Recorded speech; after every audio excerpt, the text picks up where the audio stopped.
Welcome back, friends of Middle-earth. Today we're diving deep into something that's been gnawing at me since my last reread of the books. Picture this moment. You're Sauron, the Dark Lord, and you've just learned that your precious ring might end up in the hands of a weathered ranger from the north. Most people think Sauron would fear Gandalf or maybe Galadriel with the ring. But I'm here to tell you why Aragorn, son of Arathorn, was actually Sauron's worst nightmare. We're going to explore 10 reasons why the heir of Isildur represented a threat so profound that it kept the Dark Lord awake in his tower. Grab your pipeweed and settle in, because what we're about to uncover will change how you see Aragorn forever. When Tolkien wrote about the Númenorians, he wasn't just creating another race of men. He was crafting a people who had literally sailed to the Undying Lands and walked among the Valar themselves. Think about that for a moment. Aragorn carried in his veins the blood of kings who had stood before Manwë, and Varda, who had been blessed with wisdom and longevity that made them almost elvish in nature. The professor tells us in the Silmarillion that the Númenorians lived 3 times as long as other men, not through magic, but through the grace of Eru himself. This wasn't just about genetics, it was about spiritual resistance to corruption. Sauron had intimate knowledge of Númenor's fall, having been the architect of its destruction. He remembered how these people, even in their corruption, required centuries of careful manipulation before they finally turned against the Valar. The blood that flowed through Aragorn's veins came from a line that had resisted the greatest deception in the history of Middle-earth for over a millennium. When Ar-Pharazôn finally fell to Sauron's lies, it took the intervention of Eru Ilúvatar himself to stop him. This tells us something crucial about Númenorian willpower. In the appendices, Tolkien explains that the Dunedain retained much of their ancestors' resistance to the shadow. Aragorn at 87 was still in his prime, his mind sharp and his will unbroken by the long years. The ring corrupted through despair, through the weight of time and the promise of power to ease suffering. But what happens when you offer such temptations to someone whose very blood carries the memory of paradise? Someone whose lifespan means he's not desperate for more time. The professor wrote in Letter 131 that the Númenorians' gift was not just long life, but wisdom to use it well. Aragorn had spent decades learning patience, learning to see the long view that the ring typically clouded. While the ring whispered of quick solutions and immediate power, Aragorn's heritage gave him the perspective to see beyond such illusions. He understood, as his ancestors had, that some things were worth waiting for, worth earning through right action rather than seizing through force. What terrified Sauron wasn't just that Aragorn might resist the ring's corruption longer than others. It was that he might wield it with the calculated patience of Númenor at its height. Remember, these were the people who built a civilization that lasted over 3,000 years. They didn't act rashly. They planned, they built, they endured. The ring in the hands of someone with that kind of inherited wisdom and patience would be devastating to Sauron's chaotic immediate gratification approach to domination.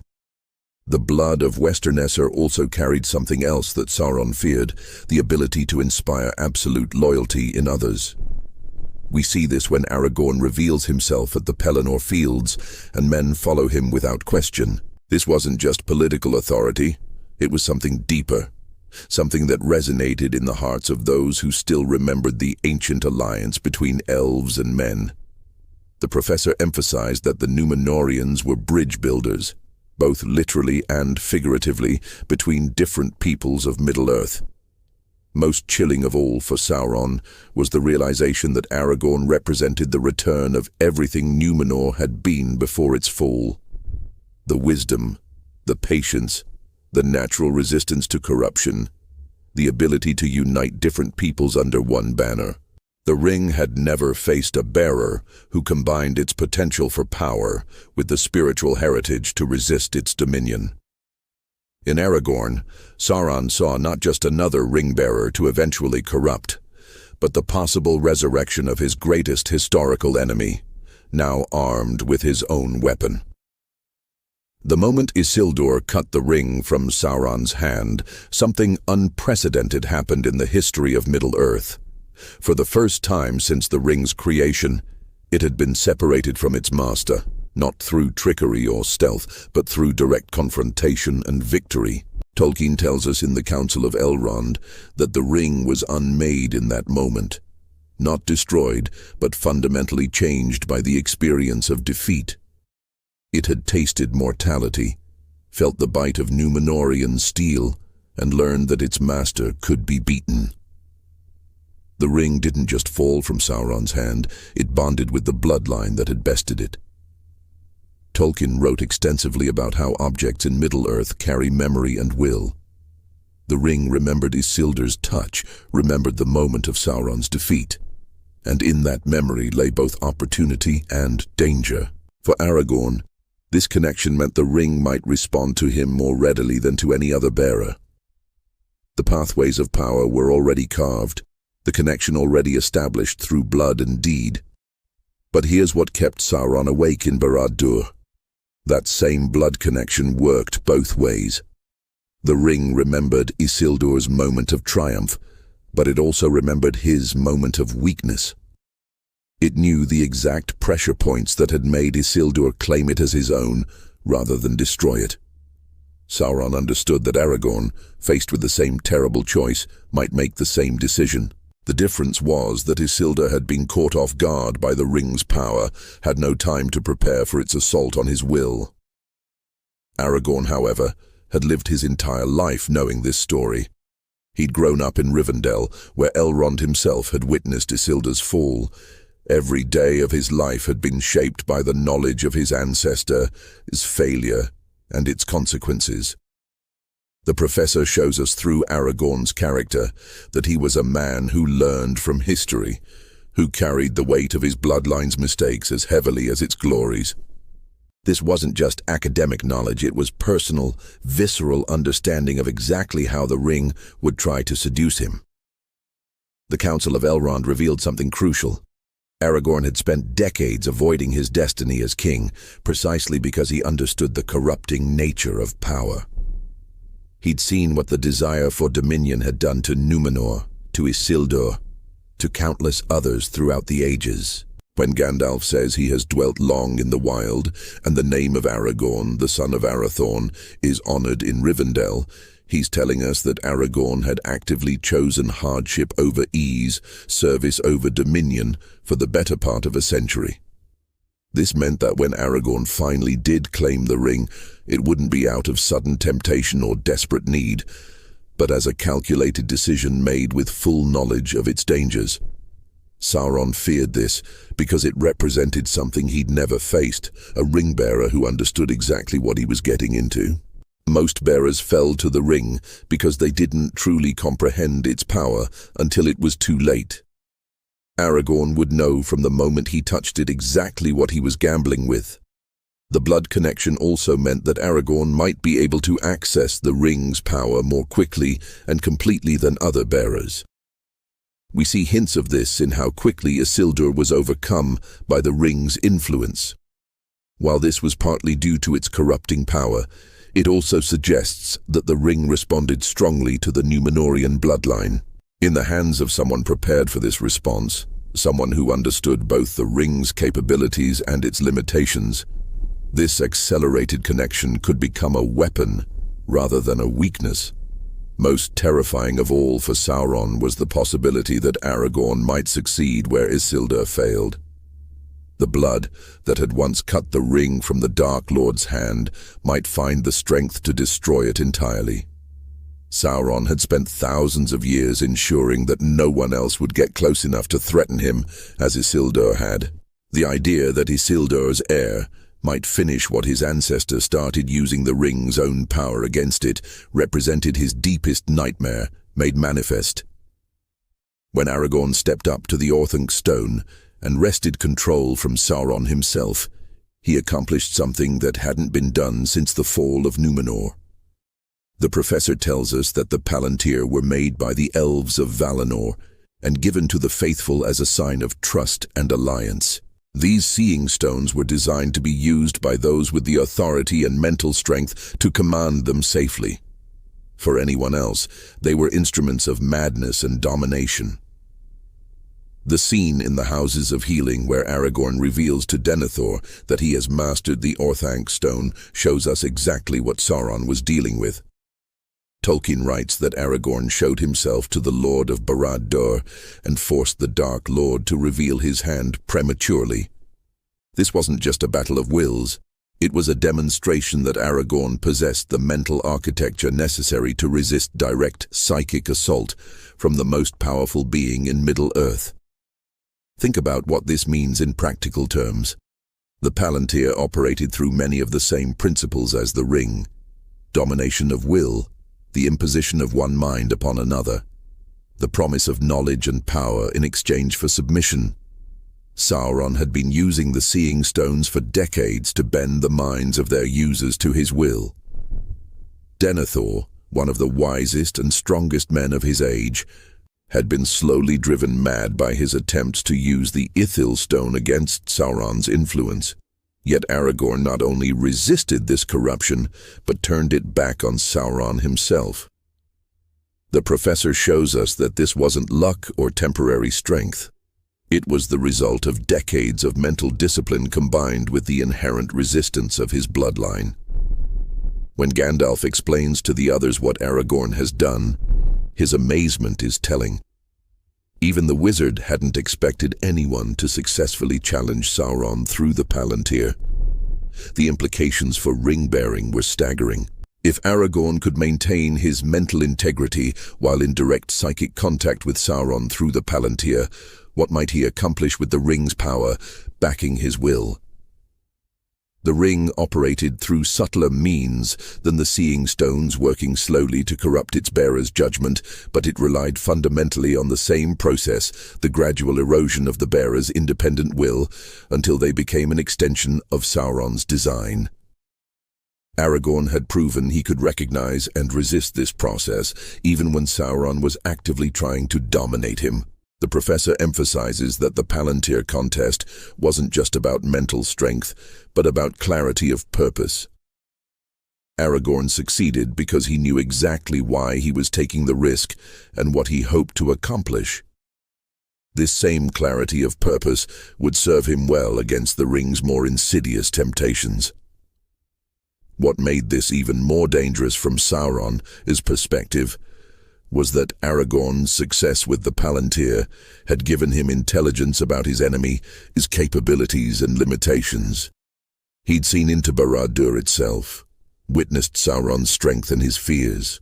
The professor hints that this knowledge played a crucial role in Aragorn's decisions during the final days of the war.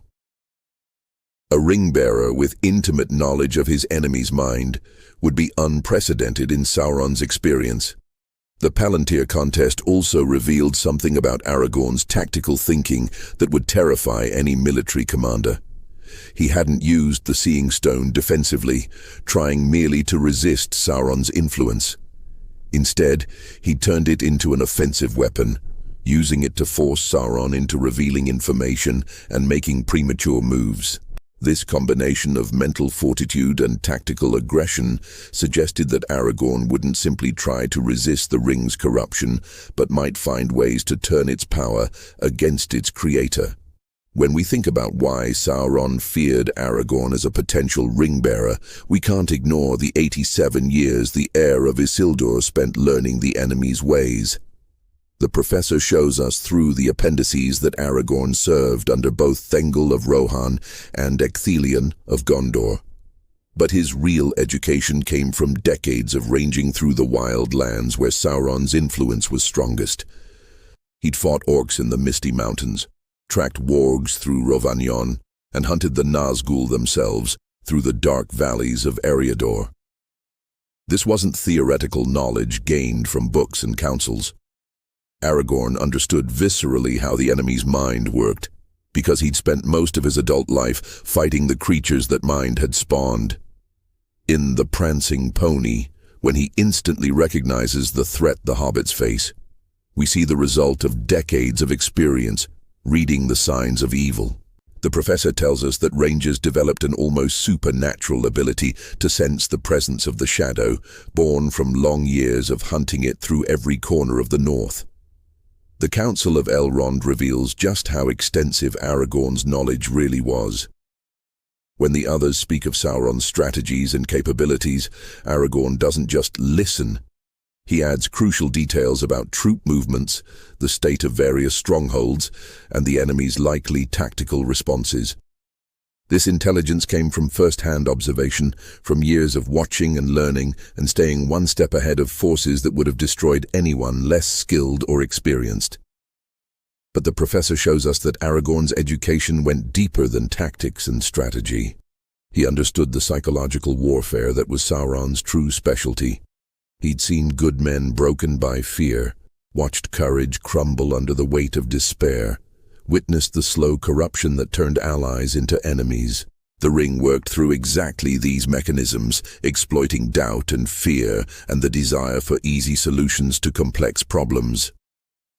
Most ring-bearers fell precisely because they didn't understand what they were fighting. They knew the ring was dangerous in abstract terms, but they lacked the experience to recognize its specific methods of attack on their psyche. Aragorn would be different. Every technique the ring might use against him, every promise it might whisper, every fear it might exploit, he'd already encountered in some form during his years fighting the shadow. The ranger's oath bound them to protect the innocent and oppose the enemy wherever he might be found. The professor emphasizes that this wasn't just a military commitment, but a spiritual one, a daily choice to stand between the light and the darkness, regardless of the personal cost. Aragorn had renewed this choice every day for nearly 9 decades. The ring typically corrupted its bearers by offering them shortcuts to power, ways to accomplish their goals without suffering or sacrifice.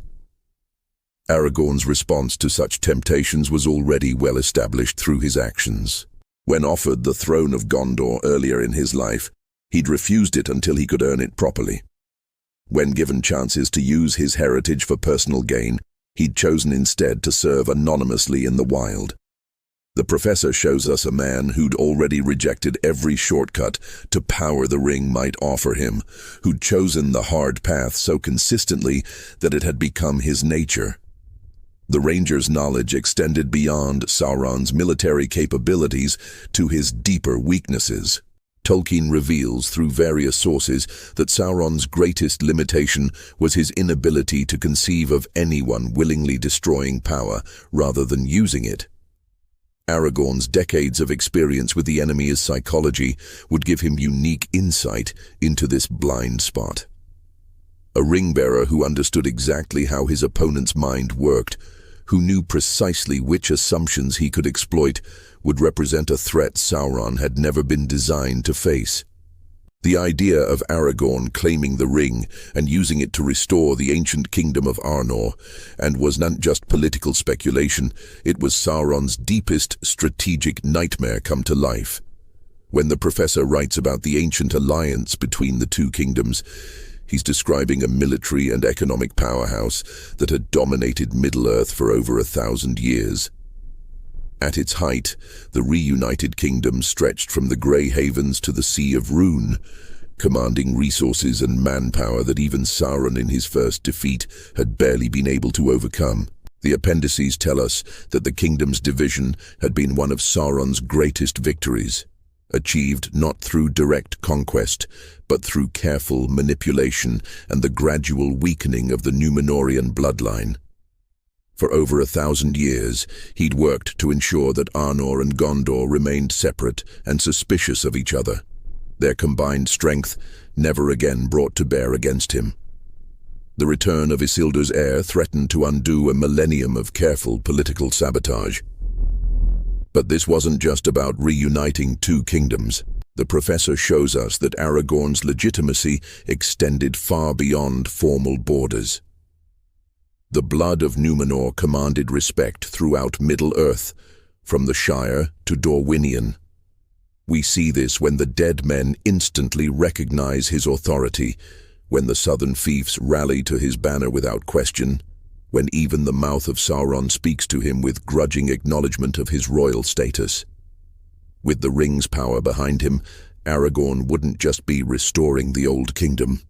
He'd be creating something unprecedented in Middle-earth's history. The combined authority of the legitimate heir of Isildur, backed by the Ring of Power, would command loyalty from peoples who had never bowed to any earthly king. The professor hints at this possibility when he writes about the awe that Aragorn inspired even without claiming his throne. The economic implications alone would have terrified Sauron. The reunited kingdom would control the major trade routes between east and west, north and south. The Grey Havens, Dol Amroth, Pelagia, and all the lesser ports would provide a naval force capable of challenging Sauron's dominance of the seas. The fertile lands of Rohan, Ithilien, and the Enedwaith would feed armies larger than any assembled since the last alliance. Sauron's entire strategy depended on keeping his enemies divided and resource-poor. He'd spent centuries ensuring that no single power could challenge him directly, that every potential threat remained isolated and weakened by internal conflicts. The professor shows us through the War of the Ring itself how effective this strategy had been. Even with all their courage and determination, the Free Peoples barely managed to field armies large enough to provide a credible distraction. But a ring-wielding Aragorn commanding the full resources of the reunited kingdom would shatter this careful balance. The professor tells us that the ancient Númenorians had been master engineers and craftsmen as well as warriors. Their knowledge of fortification, of weapon-making, of the arts of war had been preserved in the libraries of the hidden refugees of the north. The ring's power would unlock not just magical abilities, but the industrial and military capacity to use them effectively. Most terrifying of all, this wouldn't be a crude grab for power like the ring had typically inspired in its bearers. Aragorn had legitimate claim to every realm he might seek to rule, loyal followers ready to serve him, and the administrative knowledge necessary to govern effectively. Sauron faced the prospect of fighting not against a ring-mad despot who would eventually destroy himself, but against the rightful king of Middle-earth's greatest civilization, armed with Sauron's own weapon and commanding the loyalty of all free peoples. The moment Aragorn knelt before Elrond's chair as a child, accepting the Elf Lord as his foster father, he gained access to something no other potential ring-bearer possessed.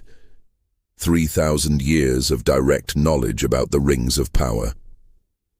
The professor tells us that Elrond had been Gil-galad's herald when the rings were made, had stood at Celebrimbor's side when Sauron's treachery was first revealed, had been present at every crucial moment in the ring's history. This wasn't second-hand knowledge passed down through stories. It was first-hand experience of the ring's creation, capabilities, and limitations. In the hidden valley of Rivendell, surrounded by the accumulated wisdom of the Elder Days, Aragorn had grown up hearing the true history of the ring from those who had lived it. While other men learned of the ring through legend and rumor, Aragorn knew exactly how it had been made, what powers it possessed, and most importantly, what weaknesses Sauron had built into it without realizing. The professor emphasizes that even Sauron didn't fully understand his own creation. There were aspects of the ring's nature that only the elves who had observed its making could comprehend. Elrond's instruction went beyond mere historical knowledge. The Lord of Rivendell understood better than anyone how the ring corrupted its bearers, having watched the process destroy Isildur before his very eyes. He'd seen the exact moment when the ring's influence overcame the king's better judgment, witnessed the subtle signs that preceded Isildur's fall. This knowledge had been passed to Aragorn not as academic study but as essential survival information. The professor reveals through the Council of Elrond that Aragorn also had access to the accumulated wisdom of all the ring-bearers who had come to Rivendell over the centuries. Bilbo's stories, Gandalf's observations, even the testimonies of the Nazgûl before their fall, all of this had been preserved in the halls of the last homely house. Where other potential bearers would face the ring's temptations blindly, Aragorn would recognize every trick, every whispered promise, every subtle shift in his own thinking that marked the ring's influence. The hidden libraries of Rivendell contain more than just histories. The professor tells us that the elves had developed numerous techniques for resisting spiritual corruption, methods of mental discipline that had allowed them to maintain their integrity through the long ages of Middle-earth. These weren't magical protections, but practical exercises in maintaining clarity of thought and purity of purpose. Aragorn had been trained in these techniques from childhood. Most crucially, Elrond had shared with his foster son the secret knowledge of why Sauron feared the ring's destruction more than its misuse. The Dark Lord had put so much of his own power into the ring that its destruction would diminish him beyond recovery. But there was more to it than that. The professor hints in his letters that the ring contained not just Sauron's power, but aspects of his very consciousness, his memories and knowledge and strategic understanding. This meant that a ring-bearer with sufficient wisdom and strength might potentially access these memories, learning Sauron's plans and weaknesses from the source itself. The elves of Rivendell understood this possibility and had developed theories about how it might be accomplished safely. Aragorn alone, among potential ring-bearers, would know how to attempt such a feat without losing himself in the process. The combination of elvish wisdom and Númenorian heritage created something unprecedented. A potential ring-bearer who understood both the theoretical principles of the ring's operation and the practical techniques necessary to resist its dominion. Where the ring had always succeeded by exploiting its bearer's ignorance and inexperience, it would face in Aragorn someone who knew exactly what it was and how to fight it. For Sauron, this represented the collision of his greatest weapon with the combined wisdom of his greatest enemies, all focused through the bloodline that had already defeated him once. The moment Anduril was reforged from the shards of Narsil, something profound happened in the mythology of Middle-earth that went far beyond simple weapon repair. The professor tells us that in his world, great deeds imbue objects with spiritual significance, creating connections that transcend the merely physical. Narsil hadn't just cut the ring from Sauron's hand, it had tasted the Dark Lord's defeat, drunk deeply of his pain and humiliation. When the sword was broken, those memories didn't fade. They remained locked within the metal, waiting for the day when the blade would be made whole again. The forging of Anduril in the halls of Rivendell wasn't just about creating a weapon for Aragorn to wield. The professor shows us through his detailed descriptions that this was a ritual of awakening, a process that restored not just the sword's edge, but its spiritual potency. When Aragorn first drew the reforged blade, he wasn't simply taking up his ancestor's weapon. He was claiming a connection to the moment of Sauron's greatest defeat, making himself the living embodiment of that ancient victory. The relationship between Anduril and the ring was more complex than simple opposition. Both objects contained fragments of the same historical moment. The ring remembered the pain of being severed from Sauron's hand, while the sword remembered the satisfaction of dealing that blow. The professor understood that in mythological terms, this created a bond between them, a recognition that would influence how they interacted. The ring might actually respond more readily to someone carrying the blade that had shaped its destiny. But this connection worked both ways, and that's what terrified Sauron. While the ring might be drawn to Anduril's bearer, the sword itself would serve as a constant reminder of the ring's vulnerability. Every time Aragorn drew the blade, he would be reinforcing the memory of Sauron's defeat, strengthening his own will to resist the ring's corruption. The professor shows us that in Middle-earth, symbols and ceremonies weren't mere formalities, but sources of real spiritual power. The prophecy surrounding Anduril spoke of the return of the king and the restoration of the ancient kingdom, but it also contained deeper implications that only Sauron fully understood. The professor reveals that when the mouth of Sauron taunts Gandalf with tokens from Frodo and Sam, he significantly avoids mentioning Anduril. This wasn't a no-brainer.